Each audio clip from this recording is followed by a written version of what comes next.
Então, pessoal, mais uma vez, boa tarde. Eu me chamo Luísa Guimarães, sou aluna do curso de bacharelado em Ciência da Computação e monitora voluntária do CEPEL Caxias, e hoje eu terei a honra de moderar este webinário.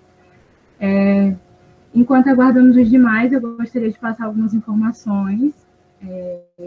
Gostaria de dizer que eu estarei atenta ao chat, então qualquer dúvida ou contribuição, vocês podem usá-lo, que ao final da apresentação essas mensagens serão encaminhadas aos nossos apresentadores, e os participantes que permanecerem até o final da atividade receberão um certificado de participação, assinado pelos nossos professores.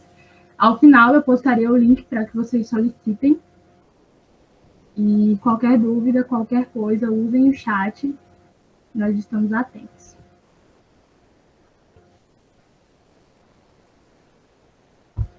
Dito isso, daremos início à nossa quarta edição da série English Talks, cujo tema é Construções Equivocadas em Língua Inglesa, com os professores Janiele Rubim e Thiago Macedo, dos campos em Caxias e São Raimundo das Mangabeiras, respectivamente.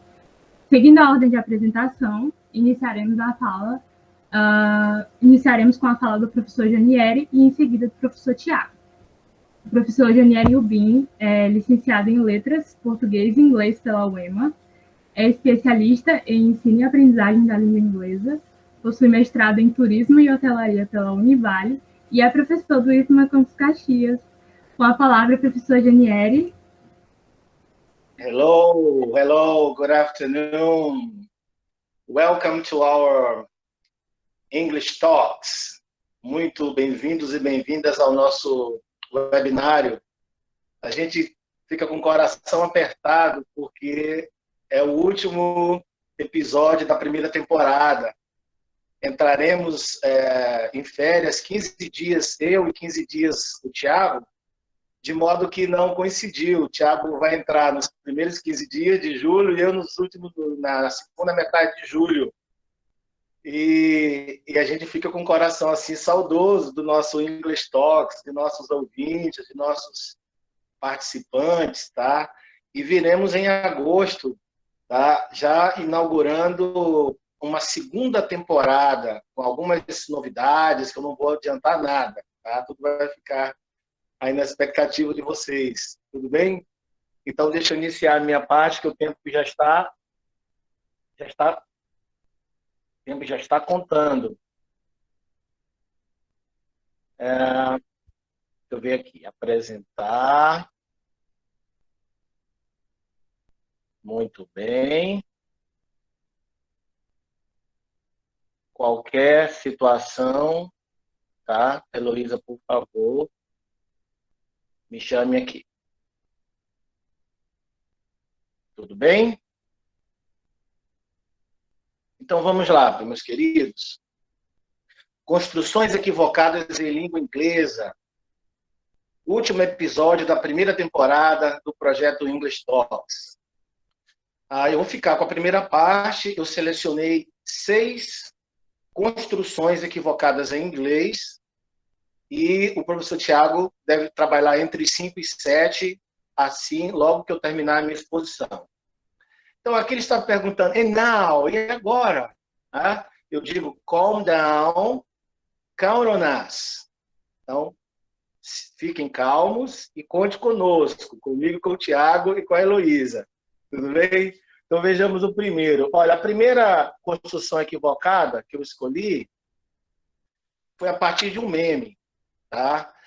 É muito comum encontrar erros, sobretudo de gramática, em memes. Tá? A gente não sabe se isso é propositado ou não. Talvez seja, em parte, seja propositado e outra erro mesmo por conta de uma linguagem mais informal. Mas o que eu quero apresentar aqui é, além de ser um erro de entendimento de vocabulário, também é um erro de pronúncia. Então, a gente aproveita para fazer esse plus aqui com os nossos participantes do nosso English Talks. Então, seria dessert or desert. Observe que o primeiro, a sílaba tônica é a segunda, é dessert. Dessert. E tem 2 S's. E a segunda palavra é desert, tá? Com um S só, e a sílaba tônica é a primeira. Então ele pergunta lá, did I eat dessert or desert? Ele está na dúvida quanto à grafia, tá? A grafia da palavra, porque ele pode se complicar. Tem um deles aí que não dá para comer. Ele perguntou, eu comi dessert or desert? E aí tem um outro meme que responde. Ele diz assim, desert or dessert? You always want more desserts, but never more deserts. Ele fala que você sempre quer mais sobremesas, mas jamais você quer desertos, tá? Desertos. Então, esse primeiro aqui foi para quebrar o gelo, por isso que eu trouxe um meme, certo? E agora os senhores já aprenderam, não se equivoquem mais, tá? Sobremesa em inglês é com 2 S, tá? E a sílaba tônica é a segunda, é dessert. E deserto, como do Atacama, do Saara, é a primeira que é tônica, é desert. Então não vão mais se equivocar. Trouxe aqui um equívoco, aí homenageando nossos participantes que estudam, seja no ensino médio, técnico, informática, é provável que tenha algum participante aqui, ou da ciência da computação, como a própria Heloísa, né, que é a aluna do nosso campus, do curso Ciência da Computação. Então, informatics ou computing? Veja que, de um lado, nós temos alguém mexendo ali no hardware, né, que é a parte física do computador, consertando, e do outro lado nós temos alguns, eu acho que seja algoritmos, né, a Heloísa depois ela pode acrescentar aqui, certo? Então, vejamos. My friend works in computing. Eu pergunto aos senhores, right or wrong? Right or wrong? Essa construção está equivocada ou não? Está certo ou errado? 1, 2, 3. Wrong. Computing, esse termo computação, ele não existe em inglês. Foi uma criatividade do brasileiro. Assim como informática também não existe. Então, o que acontece? Meu amigo trabalha na computação. Como que eu diria isso em inglês? Tá. Então, é o seguinte. Geralmente, nesse campo do TI, que em inglês é o contrário, viu, gente? É IT, que é Information Technology. Usa-se o cargo, geralmente usa-se o cargo para referir-se a uma atividade específica. Então, eu posso dizer que my friend works as a software developer, desenvolvedor de programas, né, de software, database administrator, administrador de dados, de banco de dados, computer hardware engineer, engenheiro de computação de hardware, computer system analyst, analista de sistema computacional, e computer network architect, também arquiteto dessa rede de computadores. Então, o termo computing, essa cunhagem, ela é falsa em inglês, tá? Ela não existe. Assim também como não existe informatic, como uma tradução grosseira para informática. Nós sugerimos o seguinte, sugerimos IT, tá? IT, que é Information Technology, para a informática. Seria o termo que seria utilizado para substituir a cunhagem informática. E Computer Science seria, digamos assim, o termo melhor escolhido para nos referirmos à computação, né? Assim, uma diferença do IT para o Computer Science é que o Computer Science trabalha mais com algoritmos matemáticos, né? E com programação. E o IT é uma área, né? IT é uma área, ou seja, aqueles profissionais que trabalham com manutenção de computadores, com redes sociais, né? Com apoio dessa área da informática. Nós chamamos de TI aqui no Brasil, né? Que em inglês é o contrário, IT. Bem, homenageei os nossos alunos da informática, agora eu vou homenagear os da química. Eu ouvi falar, eu acho que a Carliane está por aí, eu também ouvi dizer que o Marcelo está por aí, Leonardo, Marcilene, eu ouvi dizer que está por aí. Então, todos os alunos e ex-alunos da Química estão agora homenageados. Então, eu digo, I work how a chemist, as a chemist or like a chemist. Vamos tirar essa dúvida, porque os três significam como, tá? Então, não façam como o Mr. Bean, que não está usando o EPI, tá? Tudo bem? Não façam como ele. Então, vamos lá. Read the examples once again. How I told you. Então, a professora gata, a professora gatinha, disse para os seus alunos, leia os exemplos mais uma vez, como eu disse a você, como eu disse a vocês. Como eu disse, como eu falei. Certo ou errado? Wrong. Nesse caso, não seria how, seria as. Leia os exemplos mais uma vez, como eu disse. As I told you. Ok? E aqui vai a explicação. É que o how, ele é utilizado com perguntas diretas, no caso, how are you? Né? Ou perguntas indiretas, no caso do I would like to know how you are, eu gostaria de saber como você está. Tá? Essa construção como mais profissão, nós vamos usar as e a profissão. Ou então nós vamos usar like e mais artigo e profissão. A diferença é que no primeiro, nós estamos falando de alguém que realmente, né, tem aquela profissão. No caso, se eu disser as a doctor, eu estou falando do médico que exerce a profissão. Agora, se eu digo like a doctor, eu digo que alguém ou se passa por médico ou está brincando. Aquela brincadeira de criança que brinca de médico, ele não vai dizer as a doctor, ele vai dizer like a doctor. Né? Eu estou fazendo tal procedimento like a doctor, porque é uma coisa que se assemelha ou ficcional, tá? Agora, se for mesmo realmente a profissão, nós vamos usar essa construção as, artigo e a profissão.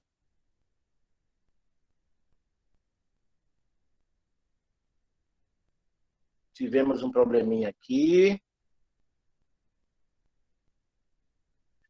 Muito bem, então a resposta é I work as a chemist. Eu trabalho como um químico ou química, as, e não how, e não like. More or less. Gente, isso aqui é um problema que os alunos, eles erram muito, né? Essa construção do more or less. O Leonardo aqui, nosso amigo, perguntou, how was the concert last night? Amanda, não sei se a Amanda está aqui conosco hoje, respondeu, it was more or less. Essa construção, ela, de repente, pode ser que tenha sido feita erradamente. Tá? There are more or less 1 million people living in São Luís. Right or wrong?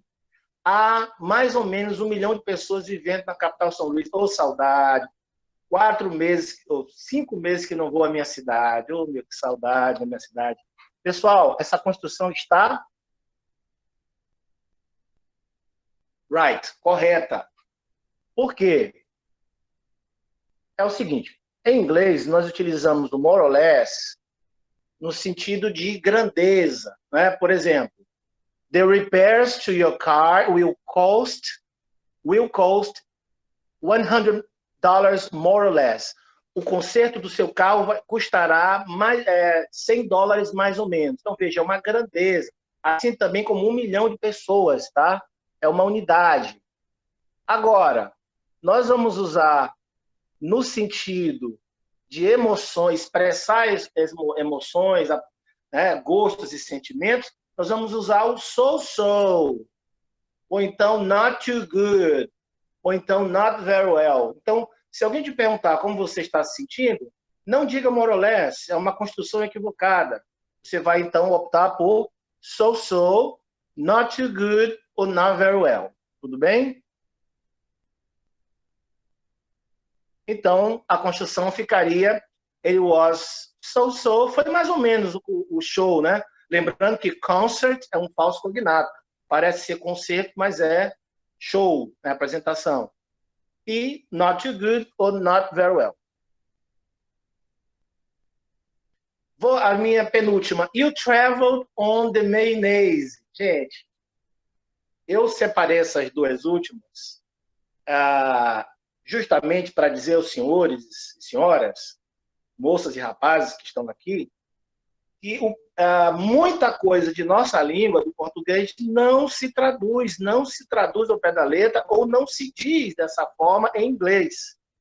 Então, veja, o Simples, ele gosta muito de viajar na maionese mesmo, né? Ele está tomando banho com cerveja ali, ó, beer. Ótima ideia, hein, Simples? Hoje sexta-feira, hein? Sextou, hein? Friday. Vamos lá, gente. Brincadeiras à parte. You traveled on the mayonnaise. Você viajou na maionese. Não há essa tradução essa expressão em inglês. Nós fomos buscar algumas que podem ser usadas no lugar de você viajou na maionese. Por exemplo, to be miles away, daydream is on out. Então, temos aqui um exemplo. Wake up, you're miles away. Ou seja, você está milhas distante, distância, né? Ou seja, você está viajando. I think you're daydreaming. Eu acho que você está sonhando acordado. Em outras palavras, você está viajando na maionese. Sorry, I just zoomed out for a moment. Eu viajei na maionese por um pouco. Eu saí da zona, né? Eu saí da zona do espaço aqui. Então, muito cuidado quando você tentar traduzir tudo. E agora eu vou brincar com os senhores. Para finalizar a minha apresentação, eu trouxe uma que é do Nordeste. Então, tá aí o sonhar, né? Sonhar acordado, né? O viajar na maionese. Eu trouxe uma que é do nosso Nordeste. If you run, para finalizar, the beast catches. If you stay, the beast eats. Se você correr, o bicho pega. Se você ficar, o bicho come. Gente, não há expressão equivalente em língua inglesa por questões culturais. Isso aqui é uma expressão aqui do Brasil. Nem em Portugal não se fala isso. Tá? E aí eu trouxe aqui a Bela e a Fera, The Beauty and the Beast. Então vamos lá. Eu encontrei duas expressões que se aproximam, tá? Que é caught between a rock and a hard place, traduzido grossamente, né, de forma literal, ficou apanhado entre uma rocha e um lugar duro. Ou seja, seria mais ou menos entre a cruz e a espada. É outra expressão também que não tem em inglês. Eu entendo que esse caught between a rock and a hard place, seria mais ou menos esse entre a cruz e a espada. Você ficar entre uma pedra e uma rocha. Bem, né? É a mesma coisa. Aí o outro, damned if you do, damned if you don't. De modo ainda literal, né? A grosso modo, maldito se o fizer, maldito se não fizer. Então, eu penso que essa aqui seja a que mais se aproxima com if you run, the beast catches. Não existe isso em inglês. Não vão dizer assim, por favor. Você quer dizer algo semelhante? Você diga damned if you do, damned if you don't. Ou seja, se eu fizer isso ou aquilo, eu vou me dar mal. Ou seja, lascado, como diz o nosso nordestino aqui, lascado se eu de qualquer forma, né? Eu vou me dar mal de qualquer forma. Então, gente, eu vou deixar aqui as referências, eu super recomendo. Eu preparei a minha apresentação hoje de manhã, baseado no site English Experts. Ele é fantástico, super recomendo para que você melhore o seu inglês. E outro site também que eu me baseei para a aula é o teclasap.com.br, também com muitas dicas de inglês. E também tirei uma ou duas expressões ou erros do livro Como Não Aprender Inglês, do Michael A. Jacobs. Eu vou deixar aqui as minhas redes sociais, tá? jonieri@ifma.edu.br, Instagram, por favor, me sigam, aqueles que ainda não me seguem. e o meu canal também no YouTube. Thank you very much. E a gente se vê lá no final para tirarmos algumas dúvidas, respondermos a alguns questionamentos e fazermos nossas considerações finais e nos despedirmos, tá? Porque o English Talks vai tirar aí 30 dias de recesso. Bye, bye. Estamos agradecidos com a sua apresentação, professor Janieri, parabéns. Tivemos muito feedback, tivemos muitas mensagens positivas ao longo da sua apresentação. Depois a gente apresenta. Lembrando, pessoal, qualquer dúvida ou contribuição, vocês podem usar o chat, que é o final da fala do professor Tiago, que vem em seguida. Essas mensagens serão encaminhadas aos nossos apresentadores e os participantes que permanecerem até o final da atividade receberão um certificado de participação. Ao final, eu postarei o link para que seja feita a solicitação. Então, dando continuidade ao nosso evento, agora teremos a apresentação do professor Tiago da Costa Barros Macedo. Ele que é licenciado em Letras, Português e Inglês pela UEMA, é especialista em docência universitária pelo UNASP e possui mestrado em Memória, Linguagem e Sociedade pela UESB. E é professor do IFMA Campus Mangabeiras. Com a palavra, o professor Tiago Macedo. Good afternoon, everyone. Boa tarde, Luiz. Obrigado pela apresentação. Sejam bem-vindos, bem-vindas, pessoal.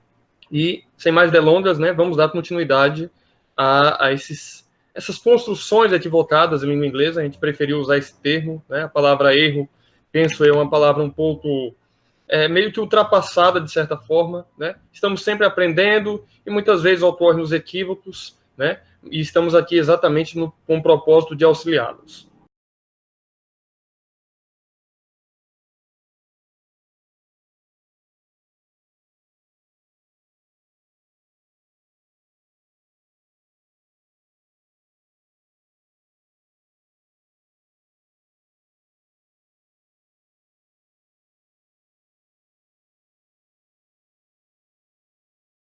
Muito bem.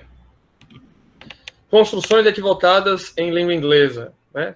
Nós temos aqui alguns GIFs, né? O professor Jonieri trabalhou muito aí com os memes e eu trago aqui alguns GIFs, né? O Deadpool aí, né? Talvez colocando a mão na cabeça, eita, né? Não era essa palavra para usar, não era essa expressão.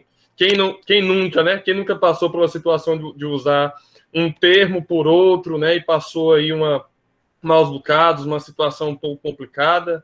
É sério, né? Really? Cachorrinho também aí, né? Como é que é? É isso mesmo? E aí você fica pensando, né? Refletindo, né? No que você disse e qual o efeito que você... efeito de sentido quando você comunicou, não é? Antes de trabalhar com as minhas expressões, selecionei basicamente 7 expressões, eu gostaria que vocês pensassem em alguns aspectos importantes. A nossa apresentação como um todo, pessoal, está focando na precisão, né? Você comunicar-se de maneira precisa.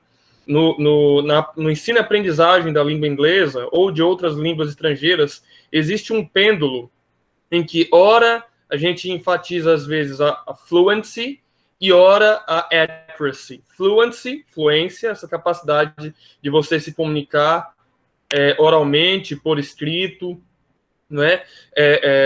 Com confiança, né? Conseguir entender o que as pessoas falam, né? E escrevem para você. E, eventualmente, nesse processo, você pode cometer alguns equívocos, alguns deslizes gramaticais, desvios gramaticais, sem que isso atrapalhe, né, a comunicação. Já aqui nós estamos falando um pouco mais de accuracy, que é a importância de você comunicar-se de maneira precisa, né? E aí tem algumas inadequações, seja de vocabulário, seja de estruturas gramaticais, como aqui o professor Jonieri já apresentou e que eu vou dar continuidade. Vale informar também que nós trabalhamos com o inglês em uso, pessoal, né? Quem estuda a língua portuguesa, às vezes, tem aquela impressão de que algumas regras gramaticais, se estudamos em língua portuguesa, parece que perderam a vigência, parece que não são tão usadas quanto no passado como são hoje, né? Aliás, eram usadas no passado e não são mais usadas tanto hoje. E aqui os exemplos que nós trazemos são construções reais, o inglês usado mesmo, né? A norma padrão da língua inglesa, mas como é utilizado no dia a dia, ok?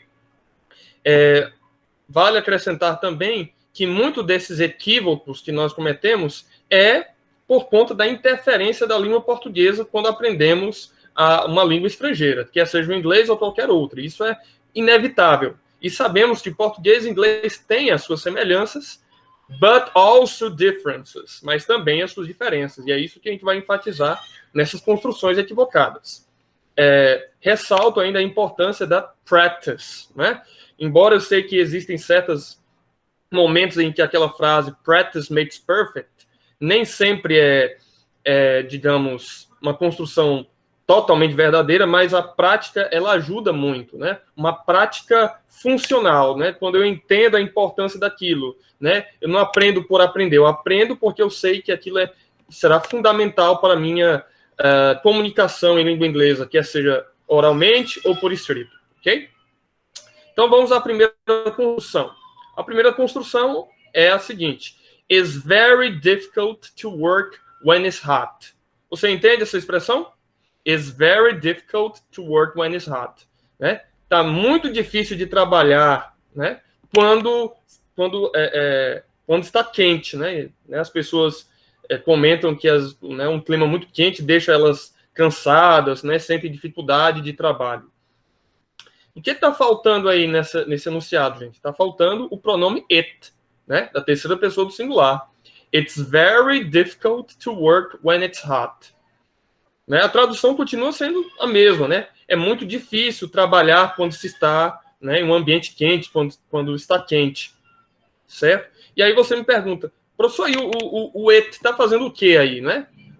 Em língua inglesa, pessoal, existem construções da língua em que você usa o pronome it, seja para se referir a um objeto, a uma coisa, a um animal que não tem uma identificação, um nome, por exemplo, ou ainda você usa o pronome it como uma construção neutra. Olha alguns exemplos de expressões que nós usamos o pronome it. It's raining, né? Está chovendo. Eu não vou dizer assim, ele está chovendo, ou ela está chovendo. O quê? A chuva está chovendo, né? Sou estranho isso. Então, está chovendo. It's raining. It's a pity, né? É uma pena. It was difficult. Foi difícil, né?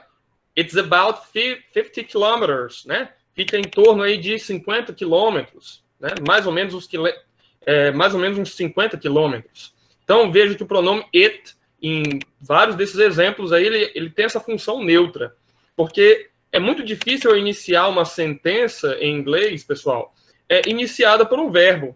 A não ser que seja em uma pergunta, uma interrogative sentence, como no exemplo abaixo, né? O seu amigo não está acostumado a trabalhar em lugares quentes. Isn't your friend used to working in hot places?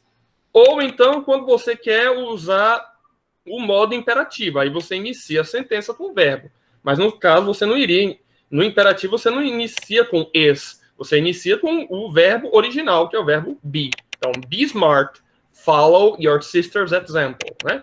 Seja esperto, siga o exemplo da irmã. Olha aí, né? As mulheres aí sendo exemplo para os seus irmãos aí como, né, um compromisso, uma dedicação ao estudo.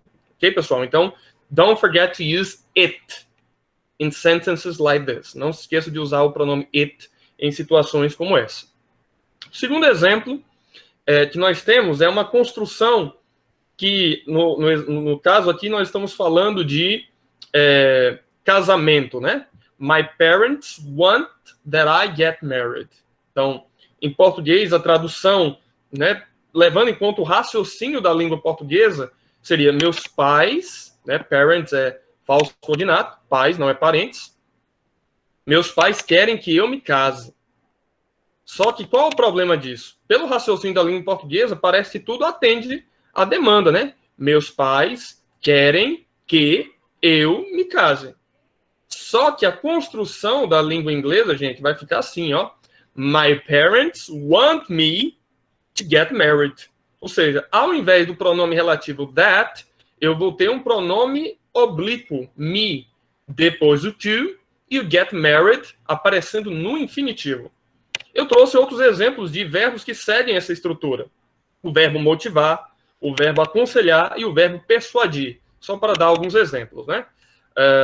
I always encourage my students to do their best in all the situations of their lives. John advised his son not to access suspicious websites. The sales clerk persuaded them to buy the truck. Então, eu sempre motivo meus alunos a fazer o melhor, né, em todas as situações de suas vidas. John aconselhou seu filho, ou o filho dele, a não acessar sites suspeitos. E o vendedor os persuadiu a comprar aquela caminhonete, né? A palavra truck pode ser usada para se referir a caminhão ou pode ser usada para se referir a caminhonete. E aí abaixo, gente, nós temos a estrutura de verbos como want, verbos como encourage, como advise, persuade e tantos outros, em que essa estrutura ela se dará da seguinte forma. Eu uso o verbo, logo depois o pronome oblíquo, ou seja, a pessoa a quem eu me refiro, o to, e logo depois o verbo no infinitivo. Isso numa sentença afirmativa, como no primeiro exemplo que nós temos aqui, e no segundo e no quarto exemplo. Tá? O terceiro exemplo, eu trago uma situação de uma sentença negativa, em que eu tenho o verbo, o pronome oblíquo, e aí, para indicar a negação, eu tenho um not to. Olha que coisa interessante, né? O not, muita gente acha que só aparece junto com verbos auxiliares, mas aqui ele aparece depois do pronome oblíquo e antes do verbo no infinitivo. Então, olha só. John aconselhou o filho dele a não acessar sites suspeitos. Então, é uma construção, certo, sintática, diferente do nosso raciocínio de língua portuguesa quando você aplica, né, isso em um enunciado em inglês, tá bom, pessoal? Então, fiquem atentos a isso. A estrutura do pronome oblíquo depois do verbo e a seguir, né, o verbo seguinte, que vai ser mencionado no infinitivo. Alright? Let's go on. Vamos prosseguir. Esse enunciado aqui é muito curioso, né? Ninguém quer passar por uma situação dessa, né? I hope so. Né? Espero que ninguém venha se passar por uma situação como essa. Mas olha só. My house was stolen in the last week. Então, minha casa, a ideia seria o quê? Minha casa foi roubada na semana passada. A sentença correta, primeira, eu substituir esse verbo que está no particípio, stolen, por robbed. E a segunda é eu tirar esse in the, que é desnecessário, para a expressão de tempo, o advérbio de tempo, né? A locução adverbial de tempo, last week. E aí eu dou um exemplo de situações em que eu uso steal e eu uso rob. Para que coisas você pode usar para se referir a pertences que você foi stolen, né? São objetos em geral, né? Seja o seu smartphone, seja o seu laptop, seja o seu book, tá bom?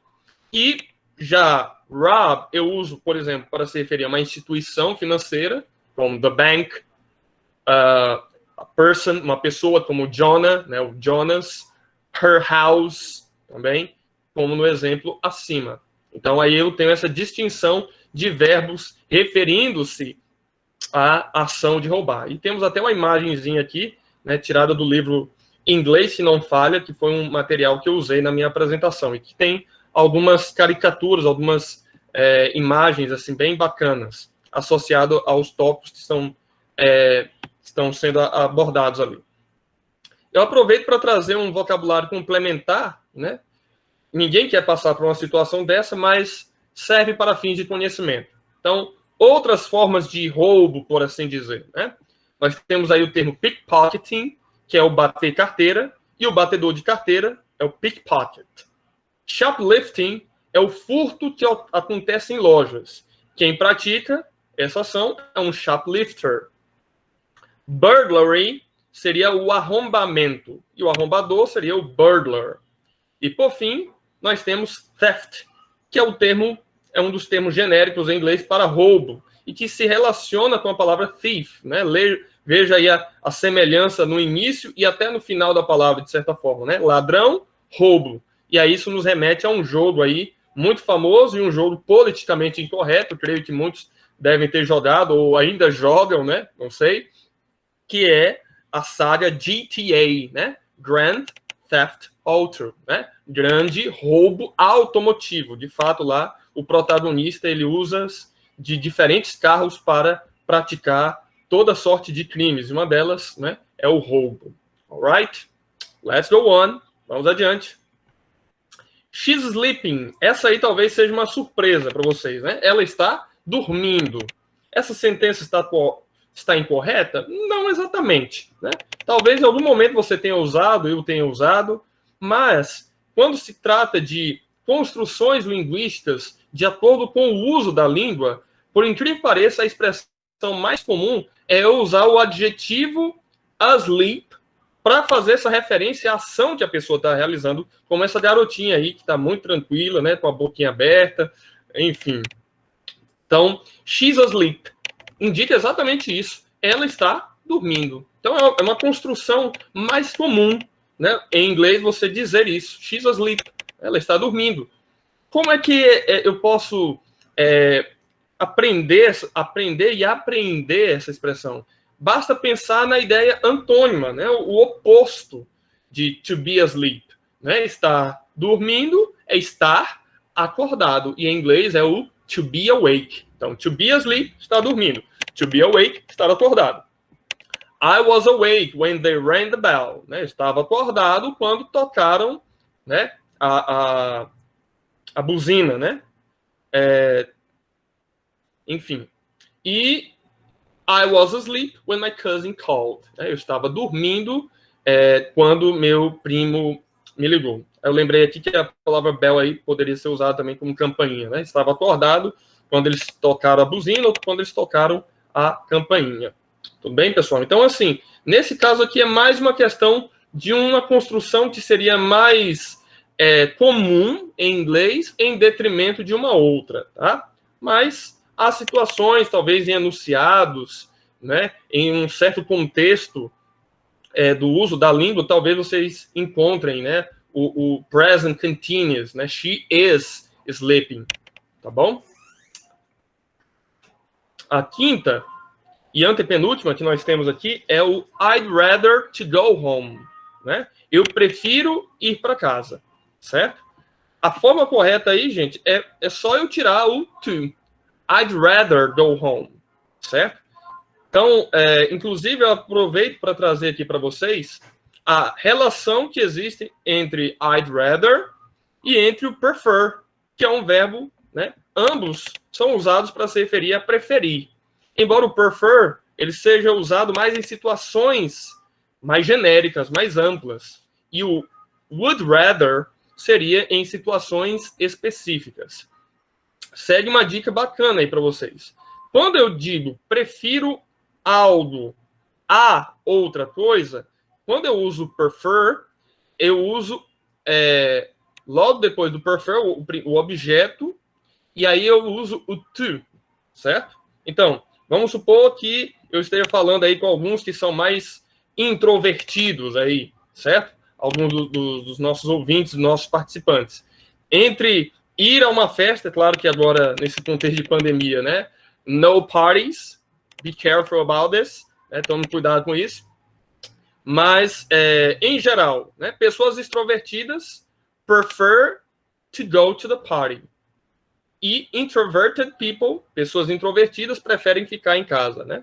Então, my friend prefers watching movies to going to the party. Então, veja que os verbos ambos aparecem com ing. Então, meu amigo prefere assistir filmes a ir a uma festa. Então, você nota que depois do primeiro objeto, nós temos o to, e a seguir vem, então, o segundo objeto, o segundo complemento verbal, né? O primeiro complemento verbal, assistir a filmes, e o segundo, ir à festa, né? Levando em conta que a preferência é destinada à primeira ação em detrimento da segunda. Se eu fosse usar o would rather, ao invés do to, eu usaria o then. E aí note que o verbo, as ações, elas aparecem na forma do infinitivo, sem o to, ok? Então, he'd rather watch movies than go to the party. Então, você não precisa usar o ing como você teria utilizado no caso do verbo prefer. Falando de coisas, sem se referir a ações em si, né? Frutas. I prefer pineapple to apple. Eu prefiro abacaxi, né, a maçã, ou como a gente diz popularmente, do que maçã, né? Então, eu uso prefer e o to também. E há uma possibilidade do prefer ser usado também em algumas construções com to e o rather than, né? Que aí, nesse caso, o verbo tanto pode ir para o infinitivo, né, como o stay aqui, ou o go aqui, como pode ir para o gerúndio, going, mas a tradução não vai ser gerúndio, vai ser só uma alteração ortográfica. Então, atualmente eu prefiro ficar em casa a ir ao shopping, né? E faça isso mesmo.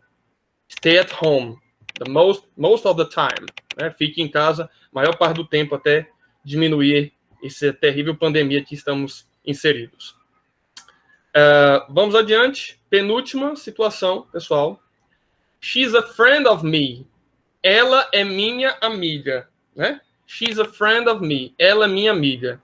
Na verdade, a construção correta seria she's a friend of mine, né? Não sei se muitos aí conhecem Guns N' Roses. Tem uma música deles, né, muito famosa, que é Sweet Child of Mine, né? Minha doce criança. Então, Sweet Child of Mine e não of me. Veja, ao invés do pronome oblíquo, eu estou usando o possessive pronoun, o pronome possessivo. E isso se repete para outros exemplos também, ó. Meu amigo, my friend. Outra maneira de dizer meu amigo, a friend of mine, né? Então, o pronome possessivo é usado depois do of, porque ele já se refere a um termo já mencionado, um termo referente, que é amigo. Quando eu uso o adjetivo possessivo, ele vem colado com esse substantivo. My friend, your friend, his friend, her friend. A friend of mine, a friend of yours, a friend of his, a friend of hers. Mesmo caso aqui no exemplo, né? Nosso professor, o professor deles. A teacher of ours, a teacher of theirs, né? Ou our teacher, ou their teacher, por aí vai. Onde eu usaria, por exemplo, o me em uma situação de amizade, gente? Olha um exemplo aqui, né? Meu amigo ou minha amiga sempre me surpreende. Nós temos aí duas best friends forever, né? BFF. Então, minha amiga sempre me surpreende, ou meu amigo sempre me surpreende. Aí eu uso o pronome oblíquo me. Ou um outro exemplo, né? Could you talk to me when you're available, please? Você poderia falar comigo quando você estiver livre, quando você estiver disponível, por favor? Então, a gente vê que a construção correta, nesse caso, é o pronome possessivo, né, e não o pronome oblíquo. E, para finalizarmos, nós temos aí o seguinte enunciado. I don't know Brazilian history very well. Né? Eu não conheço muito bem da história do Brasil. O enunciado correto, gente, seria eu substituir esse very well por much. I don't know much about Brazilian history. Então, eu não sei muita coisa sobre a história do Brasil. O very well, eu posso até usar, sim, mas para me referir a uma cidade que eu não conheço, como Florianópolis, né, isso é verdade mesmo, é uma cidade que eu só passei por lá, né, não deu para conhecer muita coisa da capital de Santa Catarina, ou também para se referir a uma pessoa. E aí outro exemplo que eu trago aqui é o adversário do Donald Trump na corrida presidencial dos Estados Unidos, né, o candidato democrata, foi vice do Barack Obama, né, Joe Biden. I don't know Joe Biden very well. Eu não conheço muito bem o candidato, né, o político Joe Biden. Para se referir a coisas que você sabe bastante, né, você usa ou a lot ou a palavra plenty. Então, ele sabe muito de técnicas de contação de histórias, né? He knows a lot or he knows plenty about storytelling techniques. E na negativa, ou você usa o much, ou pode usar ainda o a lot. That governor doesn't know much or a lot about the needs of his own state. Então, aquele governador ou aquela governadora não sabe muito sobre as necessidades do seu estado. Na verdade, é governador. Eu coloquei his, então é para se referir a governador, né, de sexo masculino. Ok, pessoal? Então, são algumas construções que nós trouxemos, né? Aqui é uma animação falando um pouco aí da história do Brasil, né? Uma breve retrospectiva aí sobre fatos importantes. As minhas referências, né? Basicamente foi no livro Inglês Se Não Falha, do professor Ben Perry Davis, editora Elsevier. Thanks, merci, dank, obrigado, gracias. E aqui, vamos manter contato aí, minhas redes sociais, Facebook, Instagram, e-mail. Estamos dispostos aí agora a ouvir os seus questionamentos, perguntas, né, curiosidades, dúvidas, etc. Parabéns, professor Tiago. Estamos igualmente agradecidos com a sua apresentação. Então, pessoal, estamos abertos às perguntas e contribuições. Vocês podem usar o chat, ligar o microfone, fiquem à vontade. Esse é o momento. A Sabrina fez um questionamento. No lugar de more or less, pode-se usar almost? Olá, Sabrina. Obrigado pela pergunta. Dependendo do contexto, tá? Porque o almost significa quase, tá? Então, dependendo do contexto, se for uma ação que você não completou em sua totalidade, você poderia dizer almost, mas eu prefiro, eu sugiro o nearly em opção no lugar do almost, tá? O almost seria mais indicado numa construção maior. O Thiago digitou ali nearly. Então, eu nesse caso, eu saquei a tua pergunta. Nesse caso, pode sim usar o nearly, tipo assim, mais ou menos, né? Sei lá, você concluiu a tua atividade, né? Have you finished? Have you done your homework? Você poderia dizer o so, poderia dizer, nesse caso, nearly, né? Quase, querendo dizer mais ou menos, tá certo? Obrigado pela pergunta. Complementando aí, Junieri, como o teu exemplo, se eu não me engano, você trabalhou com referência numérica, nós também temos o about, no sentido aí de não tanto quanto a ideia de quase, mas a ideia de aproximadamente. Então, você pode usar também a preposição about para se referir, né? Tem aquele termo cognato, né? O approximately, mas é um termo muito formal, certo? Então, você pode usar o about para indicar essa ideia de aproximadamente, né? Uma referência numérica aí, seja a quantidade de pessoas em uma cidade, em um povoado, em um país, etc. Sim, com certeza. Obrigado pela contribuição. No caso da Sabrina, não foi uma referência numérica. Ele foi mesmo no sentido de concluiu ou não concluiu, né? E aí o nearly seria bem recomendado nesse caso. Mas obrigado, Thiago, pela sugestão do about, né? Que eu lembrei na hora, mas terminei, estava com a pressa, com medo de estourar o tempo, terminei não falando about. Senhores, não precisam se empurrar para se perguntar. Tem tempo ainda, deixa eu ver quantos minutos. Ainda temos 6 minutos, gente. Tá? Não precisa se empurrar, tem pergunta para todo mundo. Calma. A Ingrid fez uma pergunta. Professor, kind of pode ser usado como mais ou menos também? Olá, minha querida Ingrid. Tudo bem com você? Obrigado pela pergunta. Pode sim, Ingrid. Tem um outro que eu gosto mais, que é o sort of, né? Inclusive, eu utilizo com mais ou menos. Nesse caso, né? Já concluiu uma atividade? Sort of. O Thiago está digitando para mim, porque eu estou de celular, fica difícil digitar. Obrigado, Thiago. Tá, Ingrid? Pode sim, querida. Obrigado pela pergunta. Kind of, ou sort of.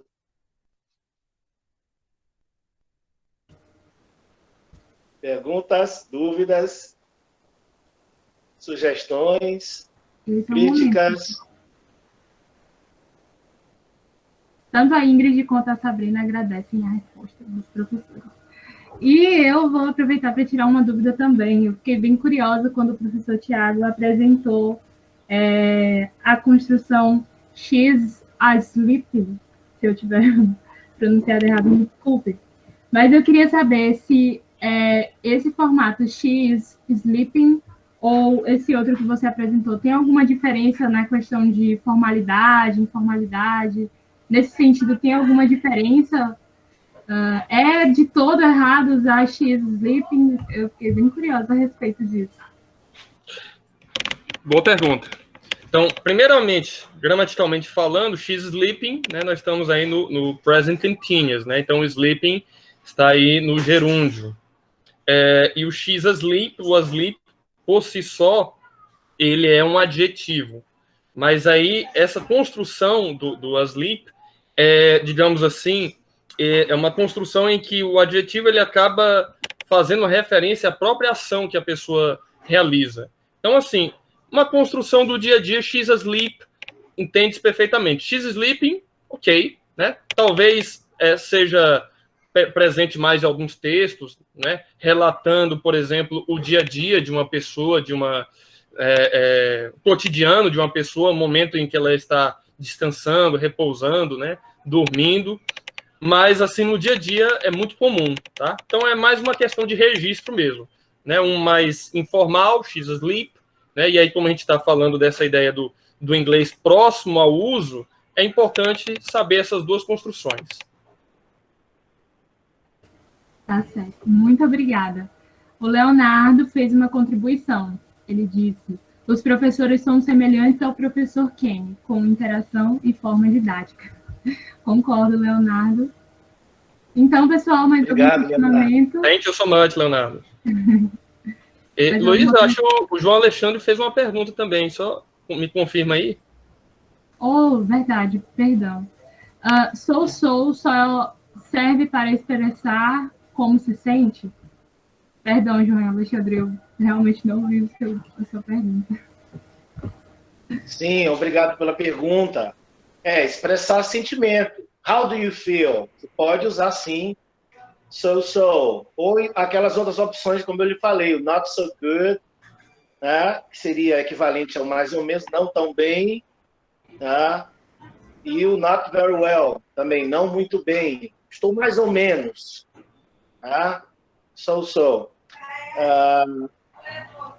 Tiago, tu me permite só fazer um adentro, só fazer um comentário sobre na tua última fala agora? Tu falava... Tudo bem. Tu deixa uma pergunta da Heloísa do Sleep, não é? Uhum. Me permite? Sim. Tá. Gente, é o seguinte, essa questão do X sleeping e X asleep, a gente tem dificuldade porque no Brasil, na língua portuguesa, nós não costumamos dizer ela está adormecida. Nós não costumamos dizer isso. Nós dizemos ela está dormindo. Tá? Mas no inglês já não se diz ela está dormindo. Se diz ela está adormecida. Tá?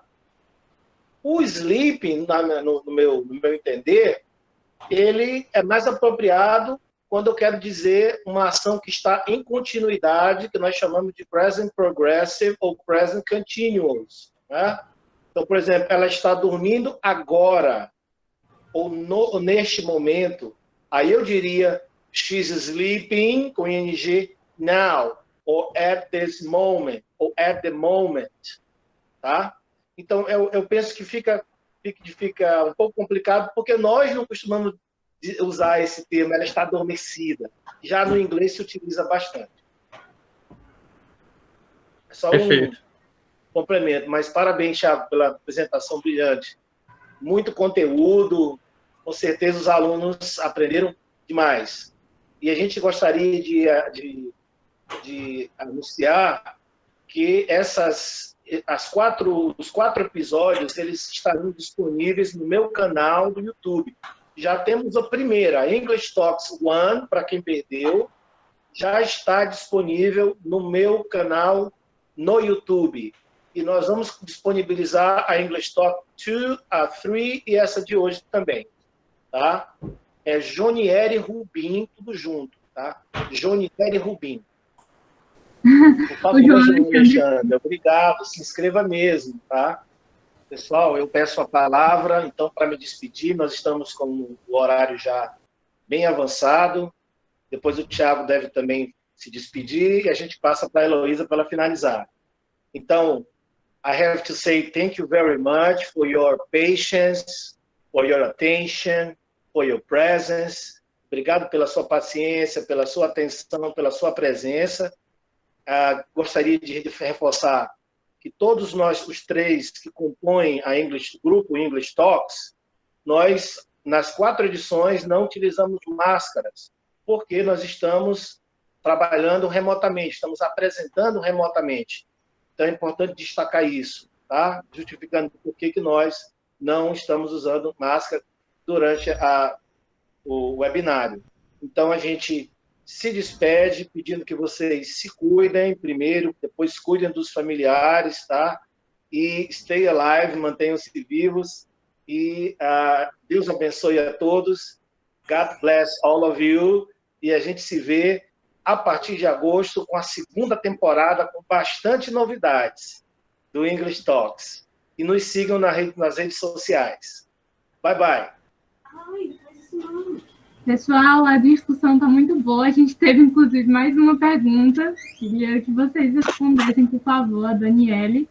Ela pergunta se essas expressões podem ser usadas no inglês de forma geral ou só no inglês americano. De um modo geral... Thiago, tu complementa. Complementa. De um modo geral, sim.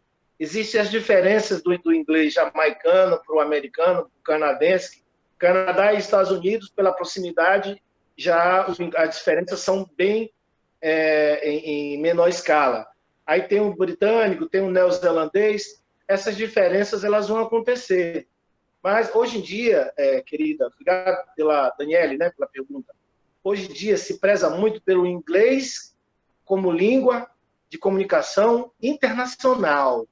Hoje em dia não se presta muita atenção para o sotaque, tá? As pessoas querem se comunicar. Então, essas dicas de hoje, elas servem para quaisquer países, tá? Que sejam falantes da língua inglesa. Agora, a gente precisa observar também que existem mudanças, né, e variações e adaptações em cada país. Mas, de um modo geral, eu acredito que servem, sim, tá, nos demais países. Pode ser aí, quem sabe, uma dica, não é, Daniele, para um futuro webinário, diferenças do inglês britânico, americano, ou a diferença do inglês em vários níveis linguísticos nos países falantes de língua inglesa. Olha aí, Thiago, de repente, né? Se quiser complementar, vai lá. Não, eu creio que você respondeu muito bem, Jonieri, foi muito bem colocado, né? Hoje a gente trabalha com o conceito e com a vivência do inglês como língua franca, né? E note, pessoal, aí eu só acrescento, né, essa questão do inglês ter chegado a esse pódio, por assim dizer, né? Não é, embora admiremos a língua inglesa, né, e a língua, né, com toda a pronúncia, com todo o seu conjunto, o seu léxico, né, com toda a sua riqueza de detalhes, né, que a gente tem explorado apenas the edge of the iceberg, né, só a ponta mesmo do iceberg nesses webinários. Há muito ainda a ser explorado, como já vimos aí, né, até outros temas, como esse dos accents, dos sotaques, mas o que torna o inglês uma língua internacional é o poder político e econômico das pessoas que falam.